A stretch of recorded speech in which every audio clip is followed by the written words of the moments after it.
Hey, it's Anthony Meisner with Land Title. I can bring your first to know update for the city of Longmont. So let's dive right into this.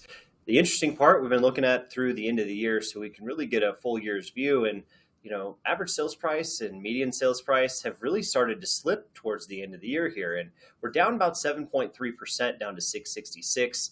Obviously this is always kind of a challenging month anyway because there's not as many sales, but let's kind of dive into it a little bit more. The other side of the coin is the condo townhouse market. That attached market is also, quite a bit off of where it was this time last year. And we're down 4% on the average, but the median's down 14%. And it could be an end of year thing, but also we've been trending below where we were a year ago pretty consistently. So I don't necessarily know for 15% down. But when you look at kind of the other side of it, we can look at it by price per square foot. And you can see single family home averages are really flat, right? I mean, they bounce around, they're up and down. It has been trending slightly below this time last year, or I guess 2025 has been lower than 2024. So there is a trend that would suggest that prices have been compressing. But if you look at the condo townhouse market, it's all over the place. It's a tough one to digest, but you really can see that, even though this time last year it was 6% lower than it is today, it really has been a struggle throughout the year. Now, if we look at supply of listings, this really tells us the whole story, right? What sellers are doing really dictates a lot of the market in so many ways, right? The other side would be the buyers, which we'll look at, but there's 263 active units on the market. Surprisingly, it's actually less inventory than it was this time last year. We've had so many expired listings from about June on that we've seen this consistent decline in active units of inventory, and not because buyers have been buying them, but because sellers have been frustrated, right? And that seems to be what's happening. Now, expect for that to turn around come January, and you're going to see more stuff either come back on the market or new sellers get engaged in the market that weren't engaged last year. We're going to continue to see that rising inventory environment. You can see it because of the new listing activity. Last year, you saw that orange line 2025 be head and shoulders above where we had been previously outside of the last couple of months, right? We're down 20% new listings, but after so many expirations, people are probably waiting to the new year to list, which would dictate, basically another year like what we saw, where lots of increasing inventory in the first half of the year. And really, peak listing season used to be March to October.